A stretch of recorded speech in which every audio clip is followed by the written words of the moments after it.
Bom dia, tudo bem? Bom, para quem não me conhece, eu sou o Alexandre Gomes. Bom, a pedido do pastor Miguel, eu vou fazer aqui um breve testemunho da cura em que Deus fez na vida do meu filho mais velho, o Gabriel, que hoje se encontra com 19 anos. Bom, Gabriel, ele nasceu no dia 10 de novembro de 1999, no Hospital Central da Polícia Militar aqui do Rio de Janeiro. Sou policial militar há 22 anos. Bom, primeiramente eu quero falar para todos vocês que creem em Deus, tá? Que a maior revelação de Deus para o homem está através da sua palavra, através da Bíblia Sagrada. Então assim, eu creio nos dons espirituais, creio em dons de revelação, mas a maior revelação que tem para o homem, para a mulher, é a palavra de Deus. Ou seja, quando você lê uma passagem da Bíblia, você tem que interpretar essa passagem à luz daquela cultura. Você tem que fazer uma viagem no tempo, saber para quem foi direcionada aquela palavra, qual foi a relação de Deus para aquele indivíduo, para aquele personagem naquele momento. E através dessa relação de Deus para com o homem e do homem para com Deus, no homem no sentido mulher, naquele fator histórico da palavra, você pode fazer uma aplicabilidade na sua vida. Claro, a Bíblia diz que a palavra de Deus se renova a cada manhã. Eu creio que o Espírito Santo, ele vai abrir o teu coração e você vai conseguir entender o caráter de Deus na Bíblia e você vai conseguir ver Deus falando contigo através da Bíblia. Mas isso é para quem crê, tá bom? Então, primeiramente, a maior revelação que tem é a palavra de Deus. Por que eu estou falando que a maior revelação que tem é a palavra de Deus?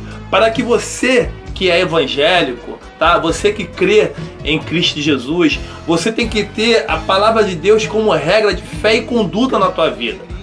Eu não estou dizendo que você tem que desprezar os dons espirituais. É porque hoje em dia existem muitas pessoas se utilizando de uma maneira hipócrita, tá bom? Dos dons espirituais, que eu creio que são pessoas que não têm dom e quer falar de uma maneira através profética, que Deus falou, que Deus fez isso, que Deus manda... Não. Deus, quando Ele fala, você sente que é Deus falando contigo. E por que eu estou falando isso?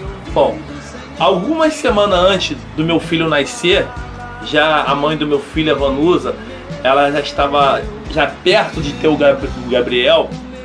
Eu me lembro que teve uma irmã de oração, não me lembro qual foi a irmã, foi até mesmo na casa ou na igreja do pastor Miguel, não estou lembrado mais ou menos. Eu me lembro que era uma irmã escura, de cor negra, né? Uma irmã escura, e essa irmã, usada por Deus, falou que um anjo do Senhor mostrava a ela na barriga da minha esposa, né? Um anjo de Deus, o cordão umbilical enrolado no pescoço do meu filho, que se encontrava na barriga da mãe.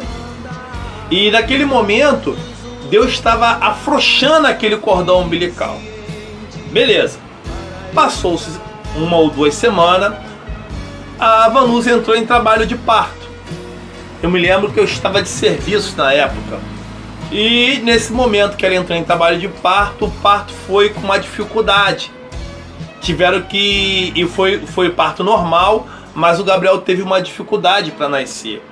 E ao nascer o Gabriel, foi constatado através do médico que se encontrava ali, dos médicos, que o cordão umbilical estava enrolado no pescoço do meu filho, e eles ficaram assim abismados, como na hora do parto, meu filho, na hora das contrações, né, talvez de impulsionar o feto para sair, o cordão não estrangulou o meu filho.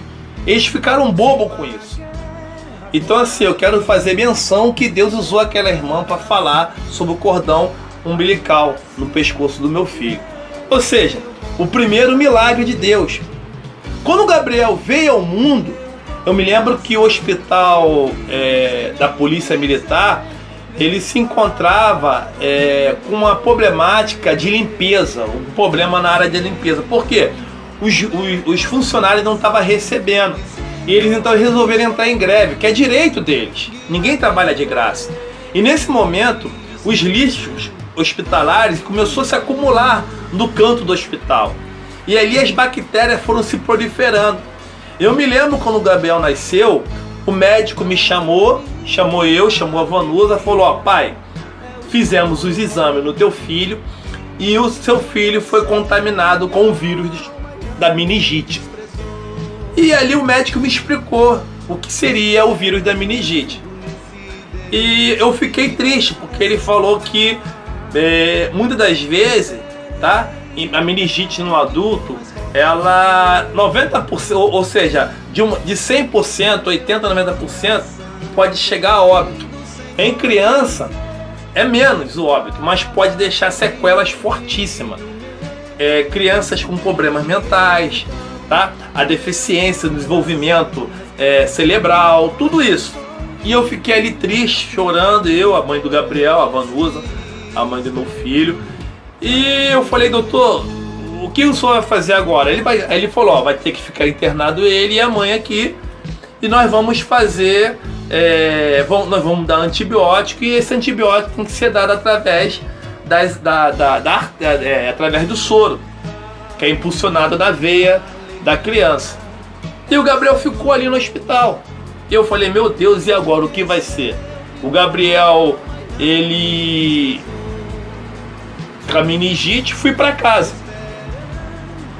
E comuniquei a igreja, comuniquei ao pastor Miguel, a igreja entrou em oração constantemente pela vida do meu filho.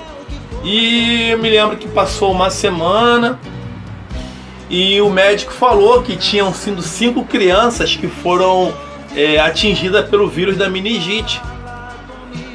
E eu fiquei assim triste, eu falei: o que eu vou fazer agora da minha vida com meu filho nessa situação? Eu me lembro que numa sexta-feira eu morava em cima da casa da minha sogra. Eu falei assim: dona Zezé, hoje eu não vou jantar não, eu vou subir, eu vou fazer oração, tá? Eu vou entrar em oração. Eu me lembro que naquele dia, já era 10 e pouca da noite, eu comecei a orar de uma maneira fervorosamente. E ali eu comecei de uma maneira assim, me humilhando na presença de Deus, pedindo perdão pelos meus pecados. Se o meu filho Gabriel, ele foi atingido pela meningite por alguma culpa minha. E ali eu comecei a falar com Deus, comecei a chorar na presença de Deus.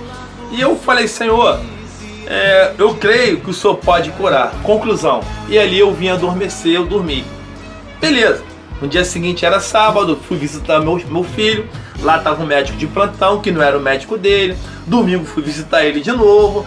E segunda-feira pela manhã fui visitar o meu filho. Segunda-feira pela manhã já estavam os médicos todos que eram responsáveis pelas crianças, tá? E já era 11 e pouca da manhã e o médico falou assim: pai, mãe, preciso conversar com vocês. E eu fiquei assustado, eu falei: pronto, lá vem mais má notícia. Primeira coisa que nós pensamos. Eu me lembro que ele falou assim: olha, nós fizemos novamente o exame em todas as crianças que estão com o vírus da meningite, que eram 5 crianças. Ele falou: fizemos o exame nos bebês e achei algo estranho em 2 crianças. O teu filho e uma outra criança, o vírus sumiu. Mas eu vou fazer um outro exame, que é tirar um líquido da espinha, para verificar se realmente. E ali eu fiquei assim bobo, eu fiquei maravilhado. Meus olhos encheram d'água. Mas já era Deus trabalhando na vida, ali na mente dos médicos. Deus já tinha curado o Gabriel. E eu falei assim: tudo bem, doutor. Eu olhei para a Vanusa, eu fiquei assim. E o médico fez um exame. E no segundo exame, o Gabriel, ele foi curado. E conversando ali, eu conheci, assim por alto, o pai da outra criança. E o pai dessa outra criança, ele era um casal da Igreja Batista.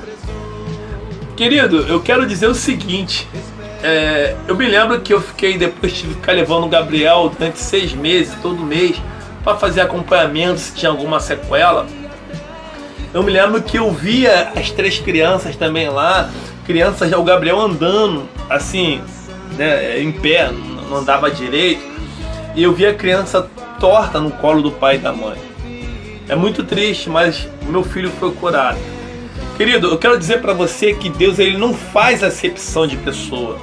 Deus, ele não faz acepção de pessoa, tá? Deus, ele tem os seus propósitos. Não é que Deus, ele ama mais meu filho do que o outro. Deus tem o seu propósito. Deus, ele tem o seu querer.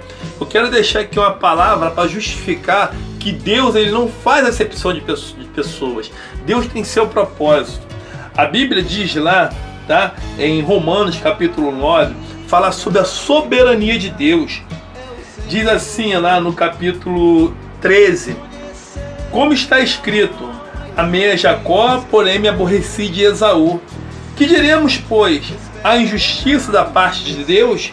De modo nenhum, pois ele diz a Moisés: terei misericórdia de quem me aprouver ter misericórdia, e compadecerei-me de quem me aprouver ter compaixão. Assim, pois não depende de quem quer ou de quem corre, mas de usar Deus a sua misericórdia. Querido, Deus, ele tem os seus propósitos na vida de cada um. Deus, ele não faz acepção de pessoa. Talvez Deus, ele poderia naquela época não curar meu filho, até mesmo permitir que o Gabriel viesse a falecer. Eu teria que aceitar da mesma forma, porque Deus é Deus, ele age na tua vida, na minha vida, da maneira que ele quiser. Nós não conseguimos muitas das vezes entender o propósito de Deus. Às vezes o propósito da nossa vida de início, às vezes nos machuca, mas Deus é Deus. Quem somos nós? Nós somos vasos na mão de Deus. Ele faz da nossa vida o que ele quiser, o que ele bem entender. Ele é Deus. Então assim, hoje o Gabriel está com 19 anos, está na faculdade, é um garoto com saúde, bonito, está na faculdade, está estudando. Então é isso que eu quero dizer, amém? Um abraço para todos vocês, que Jesus abençoe a vida de vocês, a cada um, tá bom? Beijo!